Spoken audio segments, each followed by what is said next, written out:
midday, so it's not quite morning. This is where I live. I will be returning here each day, but it is the start of my 100-mile walk. Plan is I'm going to visit the 17 top club football grounds in London, and I'm raising money to stage the Sawadee Cup in Chiang Mai, Thailand, a junior cricket tournament. Thank you everybody who's donated so far. I've reached the initial target and passed it. But don't worry, if there's any more money comes in, the money will be spent wisely, it'll be ring-fenced and only go out when we know that it's for something specific. Like I say, thanks everyone for your lovely messages and support. I must be crackers. I've got a week off work, I've had a couple of hours nap after night shift. So let's see how we get on. Next Friday I could be very thirsty. Right, here we are, ground number 1. It's the Hive, home of Barnet FC, who play in the 5th tier National League. This is the closest ground to my house. It's only 25 past 12, 25 minutes to get here. I'd come here more often, but to be honest, they charge too much. 22 quid I think it is for step 5 football. That's too much. And there's not a lot of soul about the place. To start with, it's not in Barnet. The chairman up there had a row with the local council, said that the council blocked him to develop the ground, and then he saw the opportunity to move down here. This ground was half developed, it belonged to Wealdstone FC at the time. Massive site, training grounds and everything, loads over the back there. Anyway, the builder who was building it for Wealdstone ran out of money, so they couldn't move in. The Barnet chairman got an opportunity, initially got it as a training ground, then built the stadium up. So it's caused a lot of conflict. It's a really good ground, but there's no welcome to it, no soul to it. I don't know if it'll last. You can hear the music in the background because there's a Women's Premier League game going to be held here shortly behind closed doors. All grounds that I'm covering this week, by the way, next weekend, oh look at the tube going by, next weekend they'll be allowing restricted crowds in, so that'll be interesting. See how that goes. Hopefully we're on the way out of this awful pandemic. So yeah, Barnet FC. Right, here we are, second ground. I'm at Grosvenor Vale, home of Wealdstone, National League club, who are doing very, very well at the moment. Kind gents are setting the ground up, let me in, have a look. They're setting it up so spectators can come in next week. And yeah, club that's been through the ringer over the years, Wealdstone, lost their traditional ground in the town centre of Harrow, were homeless for many years. And now they're here at Ruislip, which not really Wealdstone territory traditionally, but it works for them. Yeah, the club I go watch, Hendon, traditional historical rivalries with Wealdstone, even though they don't get to play each other anymore. They used to play on Christmas Day at home and then Boxing Day away. And modern players say they have it hard. Yeah, proper. It's a feisty crowd down here. You can get a good atmosphere in this spot. They're certainly going to benefit from having fans in. Doing very well in the National League, and I think they'll keep it up once the supporters come in. Well, anyway, this is the last ground of 2 today, but it's not the end of the walk, because the rules are I go home each day after finishing, and then start at the same point the next morning. So as Brentford is my next ground first thing tomorrow, I'm going to see how far I can walk towards it now. It's 25 to 3, by the way, so that's just taken me around 2 hours from Barnet.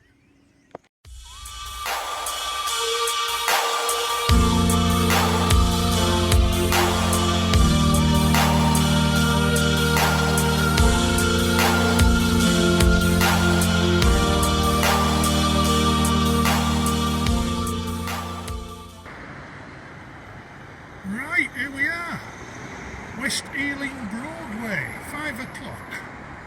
So I've done 5 hours walking. Waiting for the bus home now. Yeah, I'm ready for some food and drink. No alcohol, of course. I'm on a dry lockdown. I'll have some Lucasades or something suitable. Yeah, good walk. Wealdstone earlier. Interesting story about them. They played at Scarborough once. Talking to the old guy there about it. They had 3 men sent off and the goalie carried off. An 18-year-old guy called Stuart Pearce, who you might have heard of, ended up in goal. When you consider one of the other former players is Vinnie Jones, you'll know what I mean about the feisty crowd up there. Morning all, Monday morning, 9:20.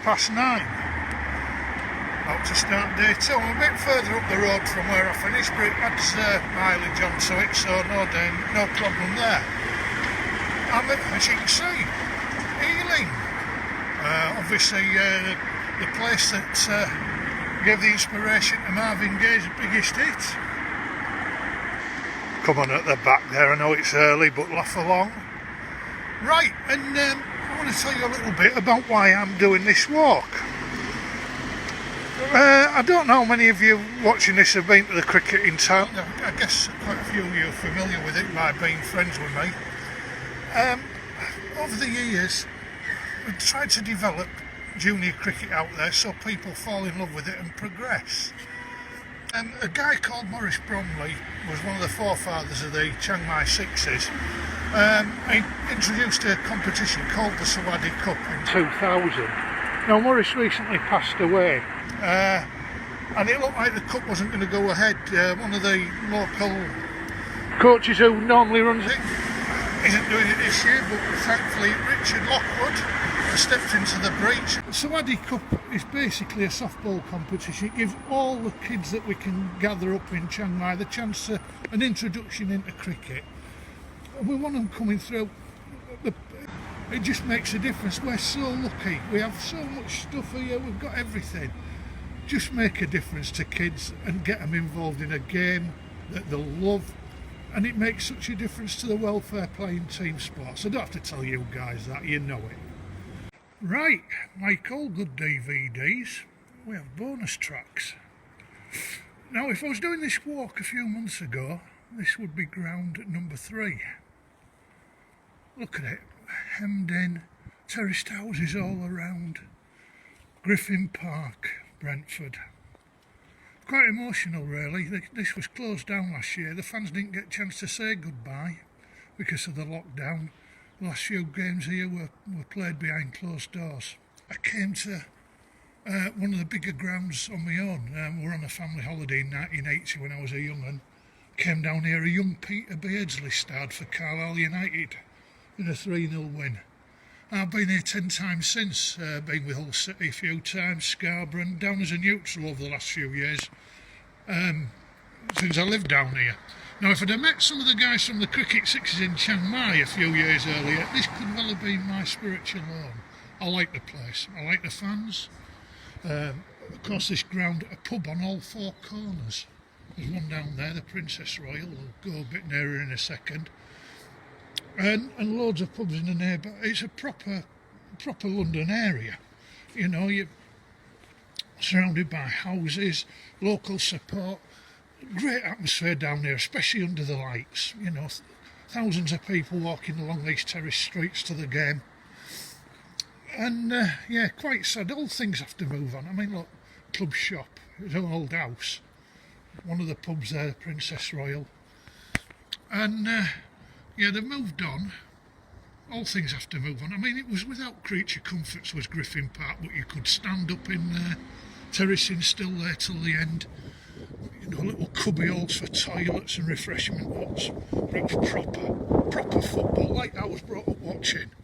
A lot of that's leaving us, sadly. But that's what they call development, I'm afraid, in the modern world. No matter which team you support, you've got to mourn the passing of such places. I know lads who've been as away fans with other clubs copy those views. Anyway, like I say, that was a little bit of a bonus track. I'm glad I've come. That's my farewell to the place. Never get inside again. So let's see in a few minutes where they've moved to. By the way, it's about 10 o'clock. So here we are, just a few minutes up the road, about 15 minutes, and it's not all bad news for Brentford because the ground, well, obviously in walking distance, and some of the old pubs will still get to be used. There's a cracker just over there, the Express Tavern. So take a picture of that in a minute. Yeah, although they're playing inside the ground and it's shared with London Irish rugby team, it's going to take a bit of sorting out because part of the deal was that they had to put up housing round it. As you can see, that's all going on, that's why I can't get any closer. The thing I like about it is it's not a typical new build. All the stands are different sizes and shapes to fit in with the room that they've got, because it's an old scrap industrial area wedged in between the main road and the railway line. Not dissimilar to Griffin Park in a lot of ways. It's a shame I can't get nearer or inside. Now that this ground's open and the ground at Wimbledon that we'll see tomorrow, and Barrow have got into the league, I've only done 89 of the 92 grounds. So I'm going to have to come back here, hint of the day to Brentford fans. Yeah, I hope it goes well for them. I mean, it's so sad that they couldn't say goodbye to Griffin Park, and it did lead to the team losing out in the playoffs, I believe, without any home support, because the home support down there was good. Anyway, that's all for the Brentford Community Stadium. I am now heading west towards the city. 11:40 in the morning, 8 miles on the clock for the day. And here I am at the next venue. The Key and Prince Foundation Stadium, otherwise known as Loftus Road, the home of QPR, Queen's Park Rangers. My last count, I've been here 31 times for matches. First time in 1985 on the perilous plastic to watch Hull City in the League Cup. Billy Whitehurst with all the grace of a rhino on roller skates. Well, those were the days. When I moved out of London, a very good friend of mine, a QPR fan, I decided to bite the bullet and come down here. I've had some cracking days in there. Again, a bit like Griffin Park, very confined, no great creature comforts, but a cracking atmosphere. You're so close to the pitch, the noise reverberates. Yes, had some good times in there, really good times. Good people, good fans. Connection with the previous club, Brentford, don't like QPR very much. In 1967, the chairman here, Jim Gregory, decided that it was too confined. Gregory decided he was going to sell this place and merge QPR with Brentford and shut Brentford down.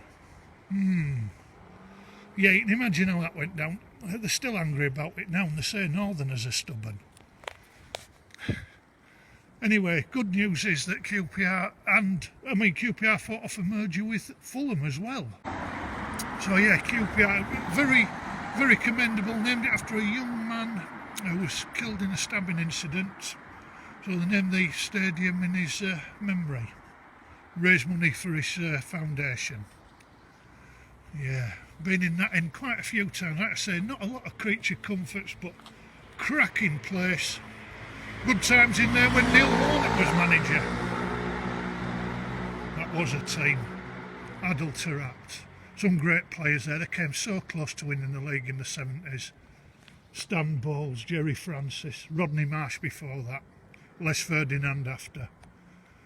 Okay, right, let's see where my next walk takes me. Right, here we are down the road, 1 o'clock on Monday. God, losing me track of days already. Chelsea Football Club, and how this place has changed since I first came here to watch Scarborough in 1988, I think it was. There used to be a track round, it was a bit ramshackled. Ken Bates and Matthew Harding built it up. Then Roman Abramovich arrived, apparently his 1000th game in charge of the club yesterday. Strange one, Chelsea. They get a reputation, I think it's because they signed all the foreign players. They're the first team to field a Premier League starting 11 with no Englishmen in it, which I didn't approve of, I'll be honest. And they get sort of a a reputation of being a bit plasticky with fan-wise and everything, with the flags. Well, I tell you what, the times I've been here, I found them to be absolutely spot on. Came with Hull City in the Premier League a couple of seasons ago, and around the pubs and in the ground it was a proper atmosphere. It was alright. They're going to have tourist fans, who doesn't nowadays in the top flight? But yeah, they've always been alright. They're great with us when we came with Scarborough in the pubs. They've been alright when they've come to Scarborough. So yeah, strange one, Chelsea. Not the other London clubs don't like them. They just don't like them. They're taunted with about a song about them having no history. Until 1955 they won the league, and then until Abramovich arrived they didn't win it again. What's what make them bad? So yeah, really changed. 24-hour hotel, all new stands. Abramovich, when he arrived, wanted to expand this place, and he said it wasn't big enough. He was going to build a ground in Hyde Park, until he realised I owned it. Say what you like about Chelsea. I think I might support them in the next home match. Anyway, let's see where we head next. Right, just gone 1:30 on Monday, and the sign says it all. No prizes for guessing where I am. A beautiful old venue of Fulham FC.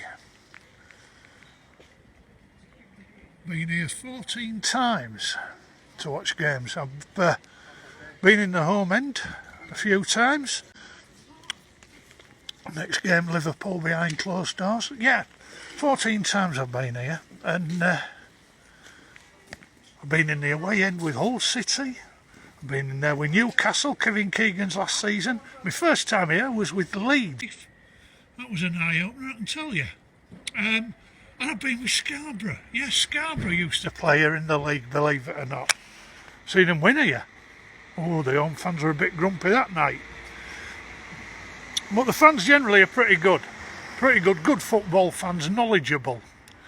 Fulham, as I mentioned earlier, QPR, they're nearly a merger between the two, and a nasty man called David Bulstrode. I mean, this is a beautiful part of London. There's a big park just behind the stand along here that I'll take photos of later, Bishop's Park.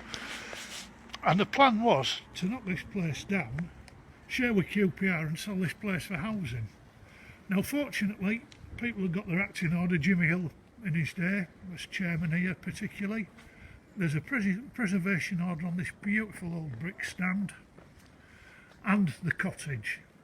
Yeah, the players still get changed in the old cottage there on the corner and come out to play. Let's see if I can get close up.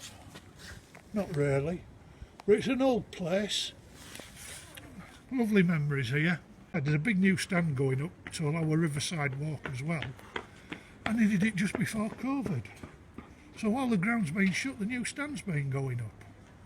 The plan was to finish at Putney Bridge originally, but I don't feel bad. So I'm going to see how far I go, because obviously where I finish today I have to start tomorrow. Right, I've walked a lot further than I thought. The energy's good. Apologies yesterday. When I was at Barnet's ground, I said that they were expecting to start a Women's Premier League inside. A Premier League game inside.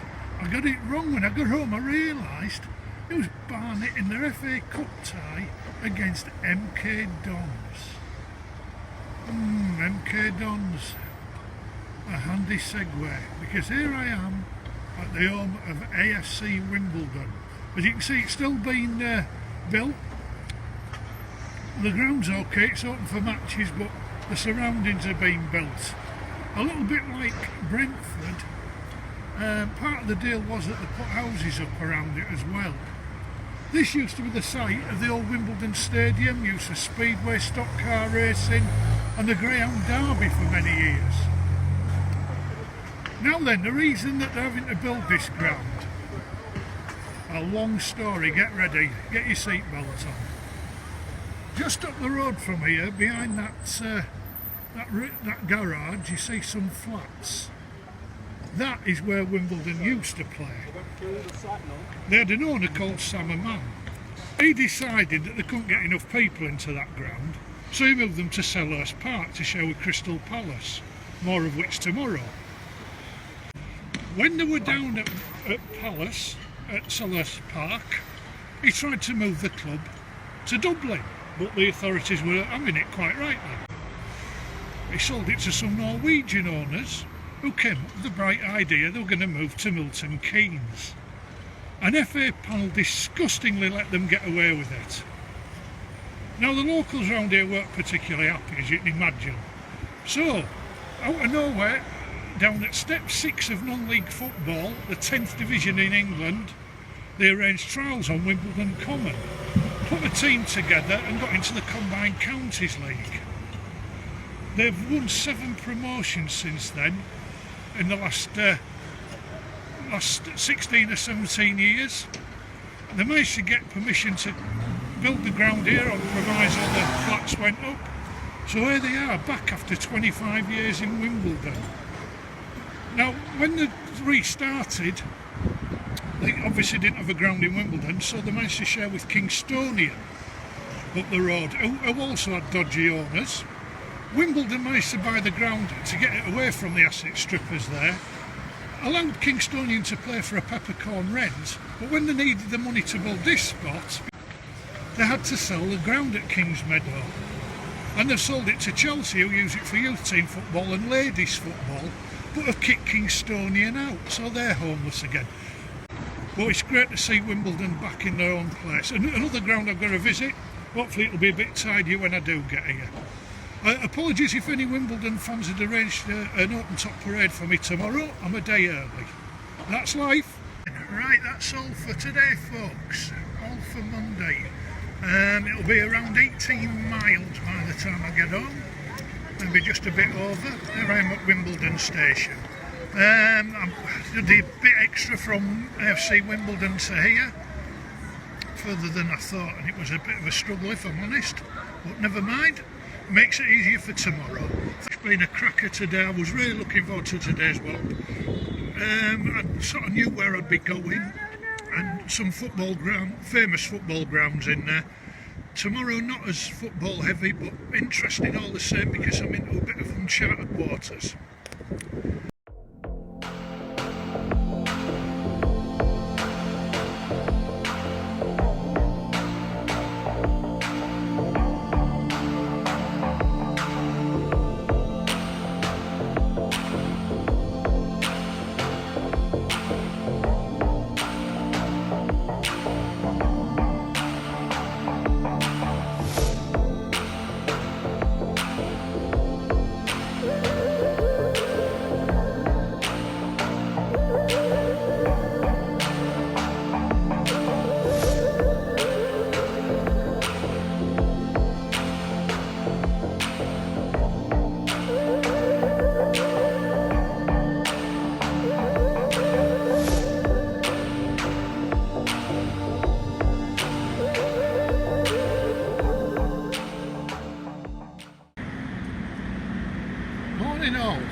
Tuesday, day 3 of the walk, 9:05 in the morning. Here I am back at Wimbledon as promised. Bonny day, yeah, lovely and bright. It's 6 degrees, it promises to rocket all the way up to 7 later. Yeah, it certainly keeps you walking, that is for sure. Sort of unknown pleasure territory because Google Maps can have to be on the go a lot today because I've never walked to where I'm going. I've been on the train plenty of times but never walked there, so who knows what I'm going to come across. Hopefully some good stuff. Right, down the road it's 10:40 AM. About 5.5 miles further, Sutton United FC. A team who play in the 5th tier National League. They've had some good success in the FA Cup. They got all the way to play Arsenal the other year after having beaten Leeds. I've been here many times for football. One of the most famous days in Scarborough's history when they won here and virtually sailed promotion into the Football League. Sadly I didn't come that day, money was tight at the time. Anyway, the boys are coming in to train, as you can see they're a full-time club. This is as far south as I get. So I'm going to find a nice park and have a sit down. Right, tea break. Yeah, I'm just behind the football ground. I decided to have a sit down for a few minutes. London, here's a fact for you. London has got more parks and green space than any other major city. There we are. Some are of better quality than others, as in some of the inhabitants. But there's lots of parks. This isn't too interesting. Look, you see this squirrel running along? Here he comes, hello squirrel. Yeah. Hope he's not after me nuts. And yeah, you wonder, how do I survive on my walks? Well, there's my bag. In there we've got, let's see, we've got a banana. We've got Lucasade. We've got natural protein. All helps on my walk. I'm trying not to take shortcuts, and I will try and find some more historical features. The problem is, football grounds, and that is the all I do of the walk, aren't generally built in areas of natural beauty. So I've taken as many photos as I can. Obviously a brighter day for photos today. I've taken one or two already. I'll continue to do so. I will try and find some historical features. I walked past a place today where Nelson had an estate. Yeah, Admiral Nelson, not Nelson Mandela. Yeah, apologies for those of you who didn't get yesterday's joke. The name of the song by Marvin Gaye was Sexual Healing. One correspondent in Minbury thought I was talking about George Benson and Broadway, but there we go. You can't help people, can you? Right, so I'm going to have a little break here, stretch, refresh, and carry on, because my next walk is about 7 miles. Since my last walk, I've been through some pretty nondescript 1950s housing estates. All needed, obviously, people have to live somewhere, but not very photogenic. And although I'd planned my walk meticulously, and Google Maps doing the job on my phone, I didn't realise that I'd be on a public footpath. I thought it was mainly all roads. This is Mitcham Common. Now, we're not miles out of town at all. I mean, a mile or so away, there'll be loads of houses again. But isn't this beautiful? This has made me morning. I didn't anticipate any of this, I must be honest.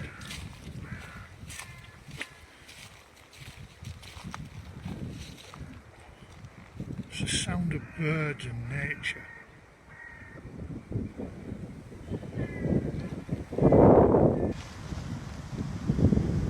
Yeah, as I say, more green park and parkland in London than any other major city. Absolutely stunning, I love all this. It takes you away a bit from the pollution. So yeah, no wild animals, I hope. Just my luck. Yeah, there we go. Mitcham Common for you. Now then, why has he stopped here, you ask yourself? Well, I'm going to tell you a bit of a sinister football and cricket story. See the floodlights just over the fence? Well, there's a football ground just over there. Can't see much of it. There was a football club there called Croydon Athletic. Croydon Athletic were just a run-of-the-mill football club, happy playing local standard. And then a Pakistani businessman based in London, property developer called Mr. Mazir Majib, bought them. Well, what's that got to do with anything? Well, he used the football club as a money laundering exercise. Mr. Majib was also the agent of the Pakistan cricket team, some of the players that were found guilty of match fixing at Lord's that time. Can you remember? Going back maybe 15 years. The offshot was the club was investigated. The chairman at the time, so distraught, shot himself. committed suicide. Mujib went to jail.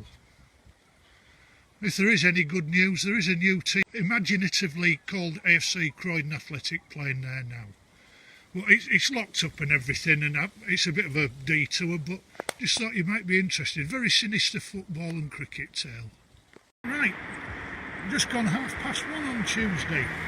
The next football ground on the itinerary, Selhurst Park, the home of Crystal Palace. Had some good times in there.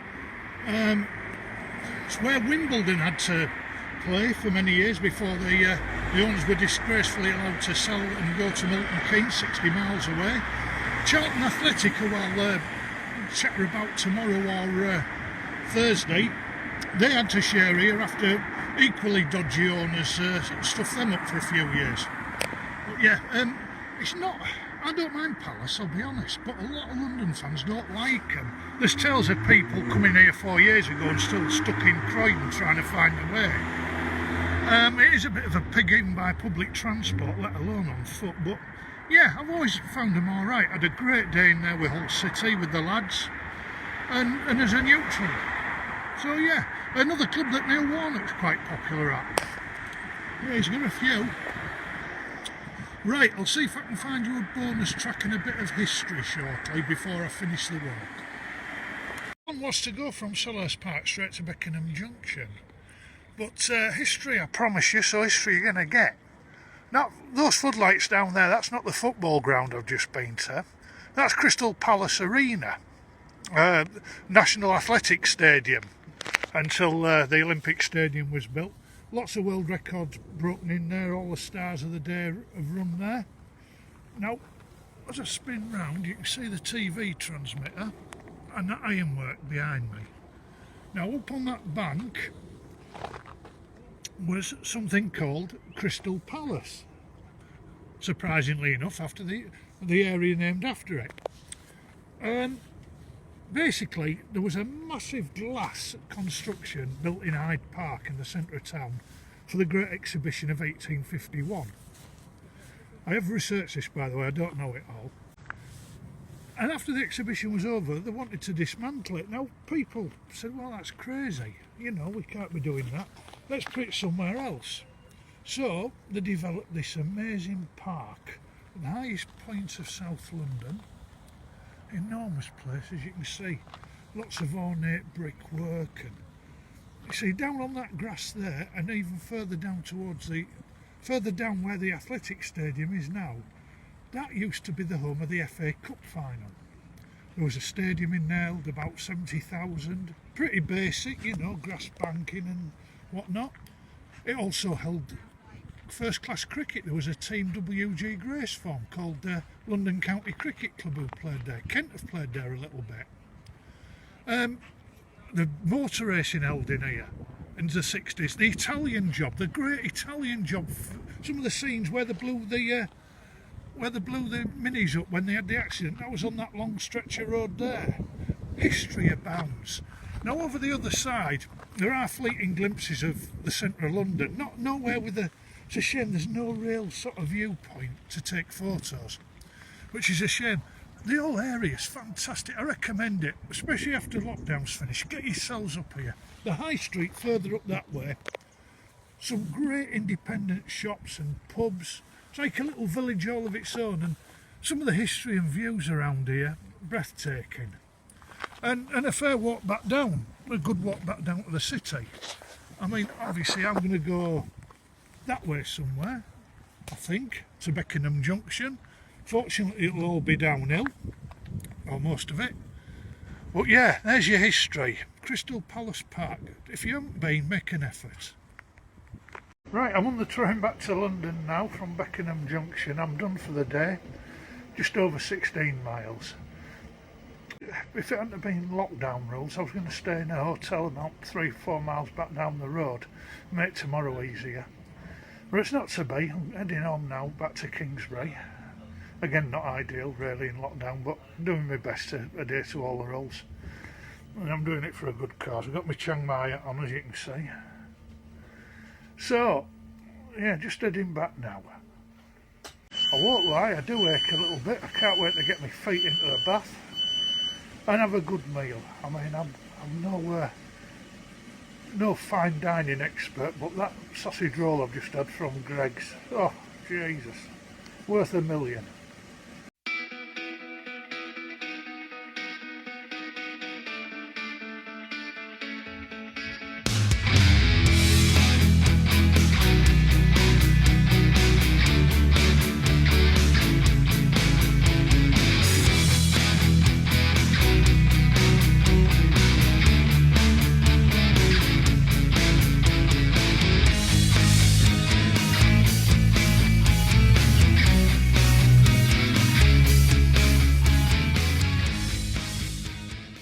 Day 4, just over halfway then in the walk.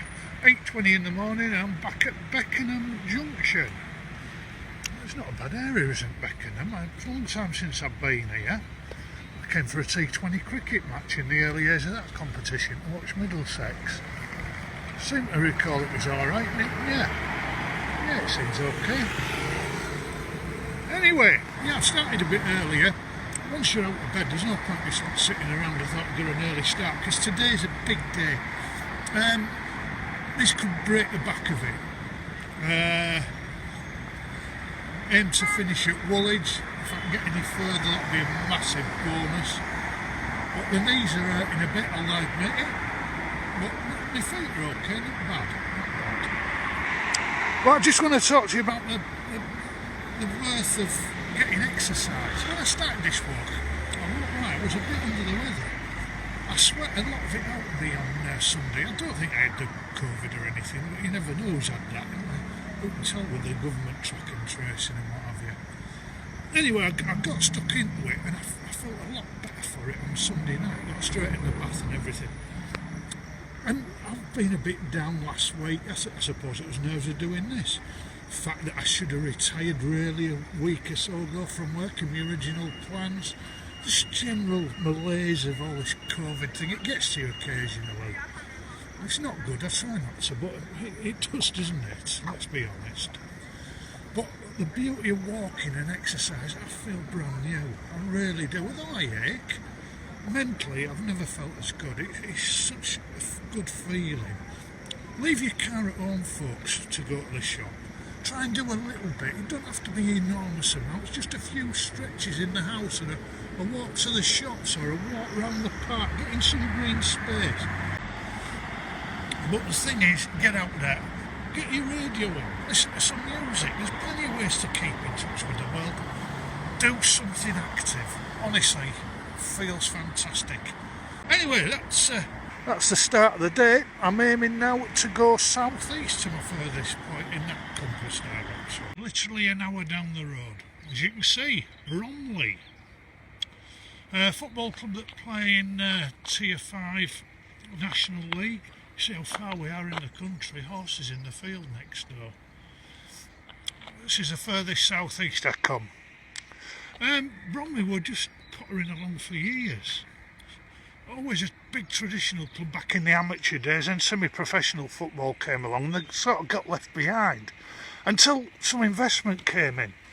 There's a beautiful traditional old ground. You can see the old lattice terrace there, lattice framework on the terrace behind the goal. It's a great football ground. And then the investors came, updated the new stand, put a new clubhouse in. As you can see, that big stand at the far end, sports centre as well. It's always a sign of a good football club, I think. If you come and there's always little bits of changes and development going on. Yeah, I like coming here. Artificial surface, so they get maximum use out of it. You know, community involvement. Good football club. I know one or two lads who come here as well. Nice place. Right, I'll see for the rest of you if I can find some wildlife. But it's a long walk coming up. About 3 hours, I believe, as I head back into the city. Well, I promised you wildlife. And I've given you... No, that's an easy tap-in and most unfair in most parts. Here I am, the new den, Millwall Football Club. Now, it's a bit of a paradox, is Millwall. I love old school tradition, and you get it in heaps in there on a match day. Some of it not always great, but they're a proper community club. Do a lot of underrated work for the community around here. It's not a prosperous area, as you can see. Full of industrial area, cheap housing, well, cheap for London anyway. Formerly the traditional club of the Dockers. A lot of the fans now moved out to the suburbs, still come down here, but it has a certain notoriety of supporting the club that attracts some wrong-uns, and often wrong-uns of away fans who come down for a proper pitch battle. A funny story related to it, I don't want to glamorise football crowd trouble at all. A friend of mine, an Aussie lad, and he wanted to see his hero Timmy Cahill play on one of his fleeting comebacks. So the only game I could get to with work, they were playing Cardiff on a Friday night. Now Cardiff, some of their fans are never going to be quiet boys either. Now if you don't understand how football works in this country, basically away fans are shipped in on a special police escorted route and put in their own stand and everything. Well, on this evening we're walking down from the station. Imagine the scene, it's foggy, the air's filled with the smell of burgers, wacky-backy and alcohol, the noise of police helicopters, police horses' hooves, real proper, high intensity game. So we're walking down to the ground through the tunnels and everything. There's a lot, you go under railway arches and all sorts. And I've lost sight of me mate. There was a massive roar behind us. And what had happened is one of the Cardiff City supporters buses had come in the wrong way and was trapped in amongst all the Millwall fans who were showing their disapproval and not giving a particularly warm welcome. Police horses charging past us, sirens going off, everything. I'm looking all over for my friend. I can't find him. I've gone back up the road, he's round the corner filming it. I said, you don't get this at the Melbourne derby, mate. I've seen nothing like it. Anyway, he didn't see a lot of the game. He was in this nearest stand, funny enough, in the concourse downstairs, watching a lot of it on the telly, after convincing some of Millwall's finest that he was a mate of Timmy Cahill's. Yeah, good old Millwall. I've been here for lots of reserves and under-23 games, and they treat you like royalty in the best seats. They give you food and drink, proper welcome. There's some proper down-to-earth people. Right, one of those added bonus tracks. What's he doing on this field? Well, this field, hemmed in against the railway line there, this used to be the site of Millwall Speedway and Greyhound Stadium. Where all those new houses are there, all that new housing estate, that was the Den, the original Millwall, till about 1993 I think it was, it closed down. Massive protests from the locals. Now that was a scary place. Yeah, the hill down there, where the banking gives way, in that corner used to be called Jews Hill affectionately by the locals, because there was a free vantage point into the Den. People used to stand in there en masse. Now then, let's see where we are. Up on that hill there, that's Crystal Palace where I was yesterday. I've walked many miles straight where you're looking, now 8 miles from Bromley this morning. And let's have a look, what's this side? Over that way you've got Westminster and the city, that way Canary Wharf, and just before it the new Den, Millwall. So a bit of extra history there. Right, a bit of history time. There we are down at Greenwich, another area that I really recommend you come if you've never been. There's the Cutty Sark. That was built in 1869 in Dumbarton. A tea clipper, one of the last of its sort to be built. It did the tea trade to China, and then it did woolen trade with Australia. So there, brought the record for the speed to Australia for many years. Greenwich is just a brilliant place. It's like not a seaside town, but as you can see, we're next to the river. The city in the background now, those dark clouds aren't coming my way, so I've still got an hour or so to walk. Over the other way there's the banking district, Canary Wharf. This dome here is a foot tunnel under the Thames. You can see the other side of it across the water there. And Greenwich is a good place. It's got an indoor market, lots of pubs. Further along is lots of museums. There's the Naval Maritime Museum. It used to be the old school. Incredible buildings. I'll add the photos a bit later. There's a great tourist hub as well. Obviously light on that at the moment, like everywhere in the world. Yeah, the Cutty Sark had a bad fire, so they weren't sure whether it was an arson attack or what. So they put that glass sort of plinth around it, so you can't get too near. But inside there's a museum. Costs a pretty penny to get in, but I say it's very good. So yeah, Greenwich. It's a lovely day to say we're into December. Very nice. All these new apartments going up along the riverbank on both sides. Goodness knows who lives in them when we've got a housing crisis and who can afford them. But that's another one for another day. So yeah, I'm halfway to my final football ground of the day, but I thought I'd come down to the riverbank and show you Greenwich. And finally for today, football-wise, there we are.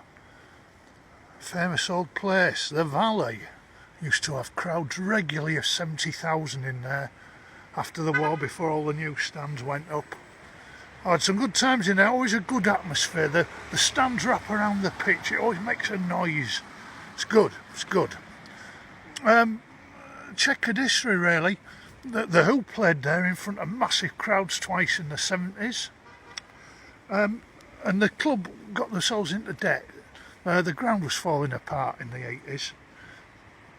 The fans managed to put a consortium together to buy the ground from the old owner, but the old owner kept the ownership of the ground and didn't upkeep it, so there was no way to get it back up to safety standard, which meant that Charlton had to go and play at Selhurst Park, Crystal Palace, where I saw them lose to Hull City once in the 80s, and also share at West Ham.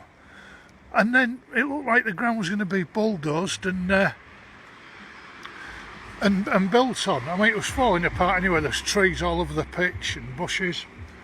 And then a group of supporters decided to stand for local election, got enough seats in local council elections, and got the ground back. Gradually built the stands, and they got back into the top division for the first time in 40 years.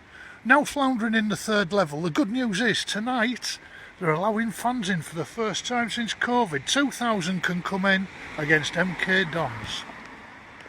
Nearly done for Wednesday, and I've got further than I thought. As you may have, any of you have studied the plans, are wondering, well, how's he going to get over the river? I can assure you I haven't swum.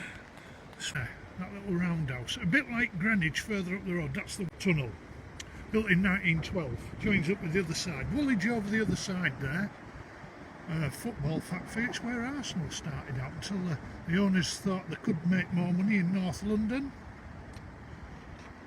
Good quiz question that when they go on. I always call them South London's biggest, they don't like that. The Thames, yes. Now further up, you see where the lights are on those buildings? Great. Well, that is the Thames barrier. Now what happens is they have gates that pull across, because the Thames is a tidal river. It goes into the North Sea about 20 miles that way, and there was bad floods in the 50s and 60s further down there. Canvey Island was a massive disaster, big flood. So in 1982 they built the Thames flood barrier. And like I say, when it's high tide they can pull across and stop the water flow. And I'll be walking up to Beckton Docklands Light Railway Station via the edge of London City Airport. I won't do any more videos because it's getting dark and I'm struggling to concentrate. I'll be honest, I'm shattered today, but I've broken the back of it. I've done an extra few miles which will make tomorrow and Friday so much easier.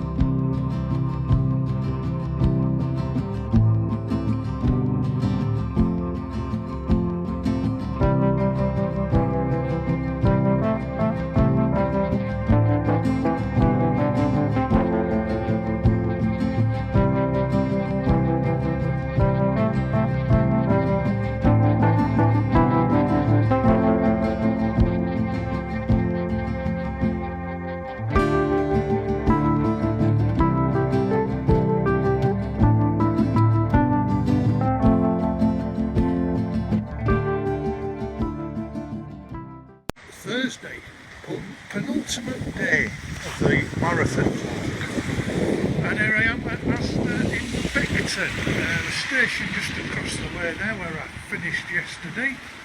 9:45. As you can see, it's a lousy day. It's pouring with rain, it's bitterly cold.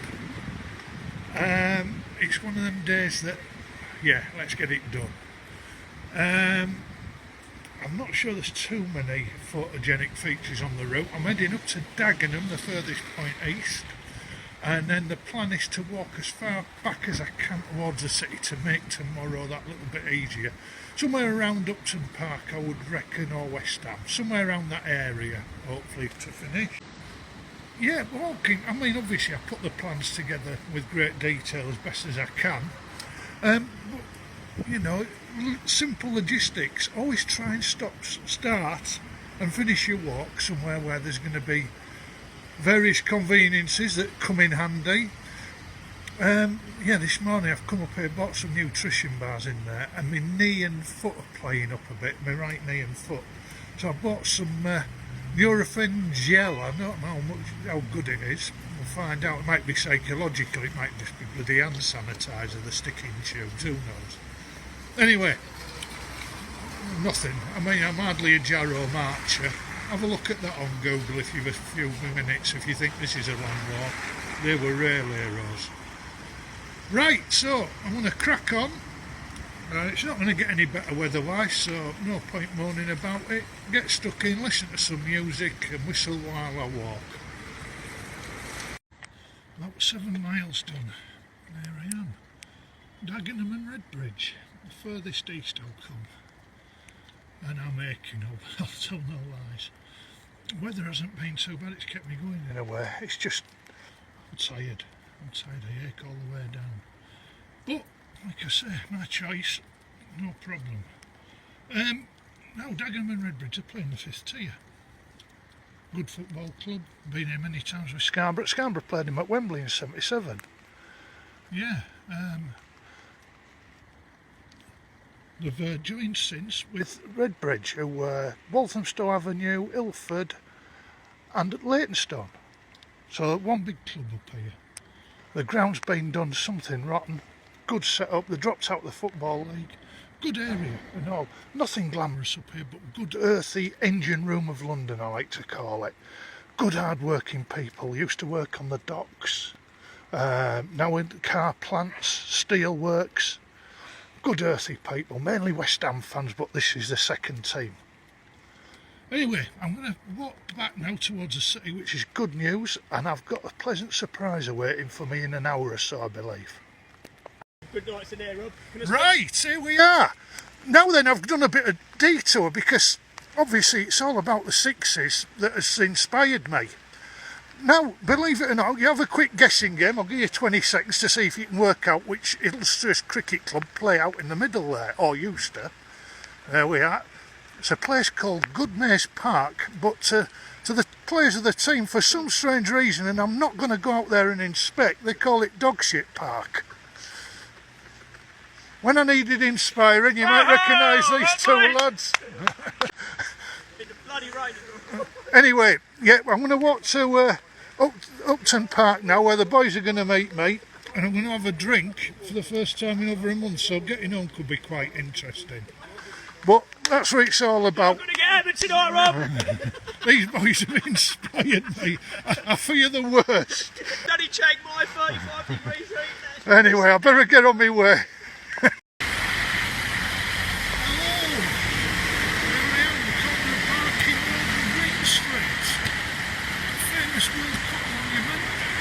A bit further away. Local heroes are 66, Bobby Moore, Jeff First, Martin Peters of West Ham, and along with Ray Wilson of Huddersfield. This West Ham used to play just over the road. They see where the cranes are. They've knocked it down and moved. The Berlin Tavern's shut. Half the shops that open for football are shut. Never mind. I had a bit of a grueler, I'll be honest. I got lost. Water got into my phone, so the map didn't work. I ended up in Ilford instead of Barking. It's been far longer and far wetter than I ever imagined. The boys have come to pick me up. We're back tomorrow.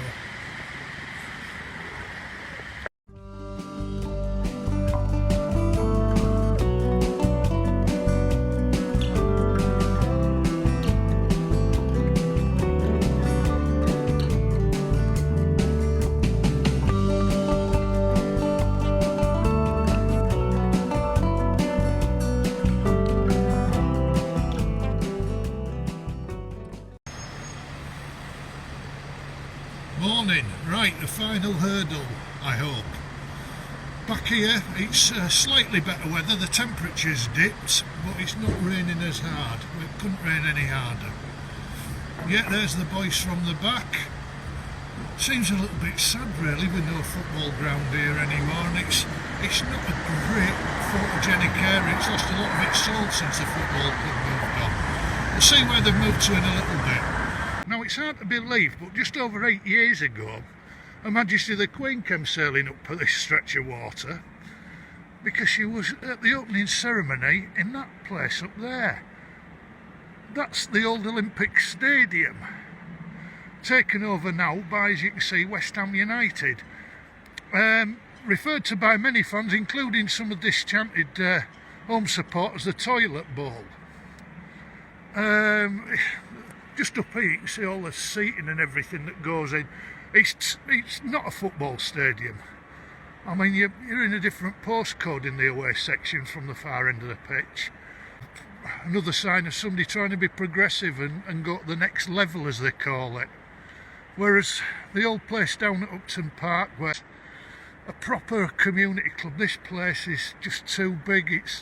I mean, Olympic Park itself, it takes forever to walk across from the nearest station. But hey, that's progress. Never mind, we'll go to somewhere a bit more homely in a bit. Right, here we are, Leyton Orient. We're in the East End. Not many to do now, just 2 more after this. Nice little community club here. The supporters club, fantastic. It's in the Rail Ale Guide. They always have 8 beers on, so it's a good place to come. I once came and saw my team, Hull City, win 5-4 when they were 4-1 down. Scarborough's first ever away game in the Football League here. Happy memories. Nice place, decent fans, proper East End. So, second to last. Here we are, the new White Hart Lane Stadium. Polarises opinion. I think it's wonderful. As good a club stadium as I've ever been in. The facilities are astronomical inside. It's got its own brewery. There's live bands play on the concourses. Great view in every seat. Stages American football. A bit of a contradiction really when I'm a traditionalist and have all that. Some say, why is it right having such luxurious facilities in such an impoverished area? Well, on a match day the place is thriving, local businesses do well, and it is in the heart of the community, not like West Ham who've moved to a soulless area. Anyway, that's for you to decide. I love it. And that's it folks, it's done. I'm tired, I'm relieved, but I'm over the moon. But it's not about me, this is about your kindness. Donating money, I know times are hard at the moment, your kind generosity. It's going towards the kids' cricket development out in Thailand, and I can assure you that it'll be used wisely. And that place to finish, one of London's finest. Arsenal, a great club, great stadium, some wonderful players, but just not for me. I've come here many times as an away fan and left feeling robbed. Arsene Wenger refereeing the game seemingly on his own. But hey, that's football I guess.